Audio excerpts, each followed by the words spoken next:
Il est né le 27 juin 1921 à Voutezac en Corrèze. Fils de petits paysans et fier de l'être, Marcel a commencé à travailler dans la ferme familiale dès l'âge de 13 ans. Quelques années plus tard, il entrait dans la résistance.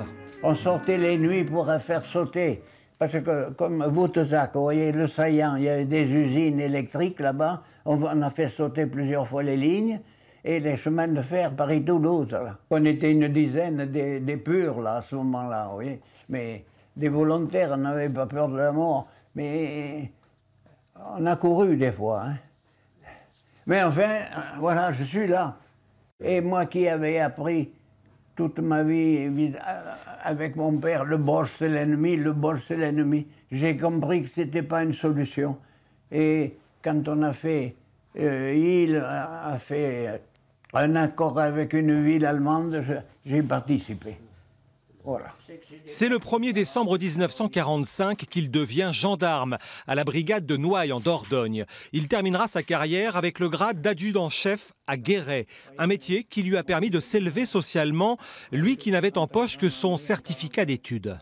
Dans une brigade, vous savez, vous êtes en contact avec 5-6 collègues, des officiers et des magistrats, des fois, quand vous allez au parquet.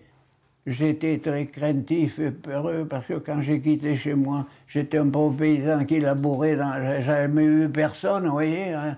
On est craintif, on n'ose pas se présenter, on se sent... Parce que l'instruction m'a manqué quand même, m'a manqué. J'ai souffert, j'ai bossé quand même pour faire face. Après 32 ans à la gendarmerie, Marcel a travaillé 8 ans dans une société de transport de fonds. La sécurité, il en connaît un rayon, à tel point qu'il s'est permis d'écrire au ministre de l'Intérieur afin de lui soumettre quelques idées pour interpeller les casseurs infiltrés dans les manifestations de Gilets jaunes.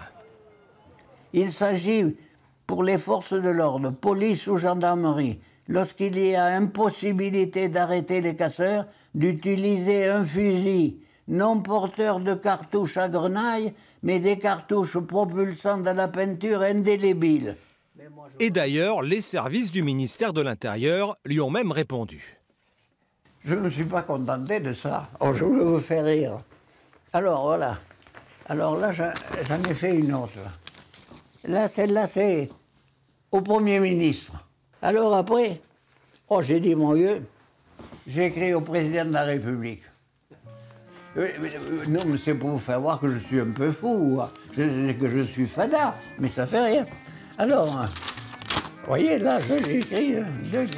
Et lorsqu'il n'écrit pas aux plus hautes autorités de l'État, Marcel s'adonne encore parfois à ses passions, le bricolage et surtout le jardinage, un attachement à la terre qui ne l'a jamais quitté depuis ses jeunes années passées dans la petite ferme de ses parents en Corrèze.